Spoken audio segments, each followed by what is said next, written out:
നമസ്കാരം. ഏതൊരു ശത്രുവിനോടായാലും നമുക്ക് എത്ര ഇഷ്ടമില്ലാത്ത ആളോടായാലും ചിലപ്പോഴൊക്കെ ഒരു ദയവ്, കരുണ നമുക്ക് തോന്നും. അത് മനസാക്ഷിയുള്ള എല്ലാവർക്കും അങ്ങനെ തന്നെയാണ്. അങ്ങനെ എനിക്ക് കരുണ തോന്നിയ ഒരാളാണ് പിണറായി വിജയൻ. പിണറായി വിജയൻ്റെ പല രീതികളോടും എനിക്ക് എതിർപ്പുണ്ടായിരുന്നു. കാരണം അദ്ദേഹത്തിൻ്റെ കയ്യിലിരിപ്പ്, അദ്ദേഹത്തിൻ്റെ പെരുമാറ്റം, ഇതൊക്കെയാണ് പിണറായി വിജയൻ എന്ന രാഷ്ട്രീയ നേതാവിൽ നിന്ന് അകന്നു പോകാൻ എന്നെ പ്രേരിപ്പിച്ച ഘടകങ്ങൾ. അദ്ദേഹത്തിൻ്റെ പല രീതികളോടും നമുക്ക് ആർക്കും യോജിക്കാൻ കഴിയില്ല. പക്ഷേ ഇത്തവണ തെരഞ്ഞെടുപ്പ് ഫലം പുറത്തു വന്നതിനു ശേഷമുള്ള പിണറായി വിജയൻ്റെ ഒരു അവസ്ഥ പരമദയനീയമായിരുന്നു. 40 വാഹനങ്ങളുടെയും 400 പോലീസുകാരുടെയും അകമ്പടിയിൽ നാട് ഞെട്ടിച്ച് ചീറിപ്പാഞ്ഞിരുന്ന പിണറായി വിജയൻ ഒറ്റയ്ക്ക് തലകുമ്പിട്ട് 1-2 പേരുടെ അകമ്പടിയോടുകൂടി ഒരു വെള്ള ഇന്നോവ ക്രിസ്റ്റയിൽ പോകുന്ന ഒരു കാഴ്ച ഏത് കഠിന ഹൃദയൻ്റെയും മനസ്സലിയിപ്പിക്കുന്ന ഒന്ന് തന്നെയാണ്.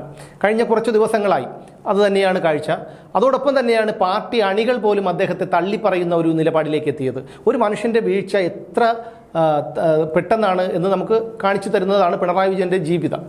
എനിക്ക് തോന്നുന്നത് പിണറായി വിജയൻ ഒരിക്കലും ഇത്തരം കാര്യങ്ങളൊന്നും അറിഞ്ഞിരുന്നില്ല എന്നുള്ളതാണ്. കാരണം പിണറായി വിജയനെ ചുറ്റിപ്പറ്റി ഒരു വലിയൊരു ഉപജാപക സംഘം അല്ലെങ്കിൽ മുഖ്യമന്ത്രിയോട് ഒട്ടി നിന്നുകൊണ്ട് ആനുകൂല്യങ്ങൾ കൈപ്പറ്റാം, തട്ടിപ്പും വെട്ടിപ്പും അഴിമതികളൊക്കെ നടത്താം എന്നു കരുതി പിണറായി വിജയനോട് ഒട്ടി നിന്നിരുന്ന വലിയൊരു സംഘം ആൾക്കാരുണ്ടായിരുന്നു എന്നുള്ളതാണ്.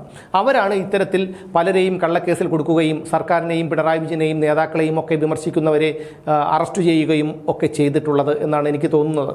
കാരണം പിണറായി വിജയൻ ഇതിനെക്കുറിച്ചൊന്നും അറിയില്ല. പിണറായി വിജയൻ്റെ പ്രിൻസിപ്പൽ സെക്രട്ടറി ആയിരുന്ന എം ശിവശങ്കരൻ, അദ്ദേഹം സ്വർണ്ണക്കടത്ത് കേസിൽപ്പെട്ട് ജയിലിലായിരുന്നു. ആ ശിവശങ്കർ പോലും പറഞ്ഞൊരു കാര്യം, ഒരു ടിഷ്യൂ പേപ്പർ കൊടുത്താൽ അതിൽ പോലും ഒപ്പിടുന്ന ഒരു പോടൻ എന്നാണ്. മുഖ്യമന്ത്രിയായിരിക്കാം അദ്ദേഹം വിശേഷിപ്പിച്ചത്. എന്തായാലും ഇതെല്ലാം കൂട്ടി വായിക്കുമ്പോൾ എത്തുന്നത് ആ പേരിലേക്ക് തന്നെയായിരിക്കും. അപ്പോൾ എനിക്കിതൊക്കെ കാണുമ്പോൾ എനിക്ക് ഓർമ്മ വരുന്നത്, നമ്മൾ ലോട്ടറി അടിക്കുന്നവരെയോ അല്ലെങ്കിൽ എന്തെങ്കിലും അധികാരം കിട്ടുന്നവരെയോ അല്ലെങ്കിൽ എന്തെങ്കിലും പെട്ടെന്ന് കുറച്ച് പണം ഉണ്ടാകുന്നവരെയോ ഒക്കെ പൊക്കിക്കൊണ്ട് നടക്കുന്ന ഒരു തരം ആൾക്കാരുണ്ട്. ഈ പുകഴ്ത്തലിൽ വീണുപോകുന്ന ആൾക്കാരുണ്ട്. ഇതൊന്നും അവരിൽ നിന്ന് കാര്യം കാണാനാണ് ഇത്തരക്കാർ പുകഴ്ത്തിക്കൊണ്ട് പിന്നാലെ നടക്കുന്നതെന്നുള്ള കാര്യം ഈ സാധുക്കൾക്ക് അറിയില്ല. യഥാർത്ഥത്തിൽ പിണറായി വിജയനും അതാണ് സംഭവിച്ചതാണ് എന്നാണ് എനിക്ക് തോന്നുന്നത്. കാരണം അതിൻ്റെ ഒരു ഉദാഹരണം പറയാം. പണ്ട് കാലത്തൊക്കെ ഗൾഫെന്ന് പറഞ്ഞാൽ പേർഷ്യ എന്നാണ് പറയുന്നത്, പേർഷ്യയിൽ നിന്ന് പലരും നാട്ടിലേക്ക് വരും. പിന്നീടാണ് പലരും അന്നത്തെ കാലത്ത് പോയത് കൂലിപ്പണി എടുക്കാനാണ്. പിന്നീടാണ് പല ഓഫീസ് ജോലികളിലേക്കും മറ്റും മലയാളികളൊക്കെ മാറിയത്. ആദ്യകാലത്തൊക്കെ ഗൾഫിലൊക്കെ ഇപ്പോൾ ഒരു 10-30 വർഷം മുമ്പൊക്കെ ഗൾഫിലേക്ക് പോയത് മറ്റു പല ജോലികൾക്കുമായാണ്, കൂലിപ്പണികൾക്ക് പോലെയുള്ള മറ്റു പല ജോലികൾക്കുമായാണ് മലയാളികളൊക്കെ പോയത്. ഇവരൊക്കെ 2-3 വർഷം കൂടുമ്പോൾ നാട്ടിലേക്ക് വരും. ഈ നാട്ടിലേക്ക് വരുമ്പോൾ ഇറുകി പിടിച്ചിരിക്കുന്ന ബനിയൻ, അത് ഇങ്ങനെ കുറുകെ വരെയുള്ള ബനിയനായിരിക്കും, ചിലതിൽ ഹാപ്പി എന്നൊക്കെ എഴുതിയിരിക്കും, നിങ്ങളിൽ പലരും ഓർക്കുന്നുണ്ടാകും. പിന്നെ അതുപോലെ ലുങ്കി, ഫോറിൻ ലുങ്കിയൊക്കെ എടുത്ത് 555 സിഗരറ്റ് അല്ലെങ്കിൽ റോത്ത്മാൻസ് ഒക്കെ ഇങ്ങനെ കയ്യിൽ വെച്ചുകൊണ്ട് വരുന്ന ആൾക്കാരുണ്ട്. അവരുടെ ഒരു മണം തന്നെ, സെൻറ്റിൻ്റെ മണമൊക്കെ അത്തറിൻ്റെ മണമൊക്കെ വെക്കും. ഇത് ആൾക്കാരൊക്കെ അന്തം വിട്ട് നോക്കും, ഇവരെ നോക്കും. അപ്പോൾ ഇവിടെ ജോലി ചെയ്യുമ്പോൾ എന്തെങ്കിലും കൂലിപ്പണി എടുത്ത് ഇവരോടൊപ്പം ജോലി ചെയ്യുന്ന ആളായിരിക്കും. പക്ഷേ ഇയാൾ എങ്ങനെയൊക്കെയോ ഒരു വിസ കിട്ടി ഗൾഫിൽ പോയി തിരിച്ച് നാട്ടിൽ വരുമ്പോൾ, അവധിക്ക് നാട്ടിൽ വരുമ്പോൾ ഈ ആൾക്കാരൊക്കെ കരുതുന്നത് ഇവൻ എന്തായാലും കുറച്ച് കാശൊക്കെ ഉണ്ടാക്കി, അദ്ദേഹം അവിടെ ചെന്ന് ഇരുന്ന് വളരെ കഷ്ടപ്പെട്ട് ആണ് ഇത്തരത്തിൽ പൈസ ഉണ്ടാക്കി കൊണ്ടുവരുന്നത്. പൈസ എന്ന് പറയാനൊക്കില്ല, അത്തരത്തിലുള്ള വലിയ സാമ്പത്തികമൊന്നും ഉണ്ടാക്കില്ല.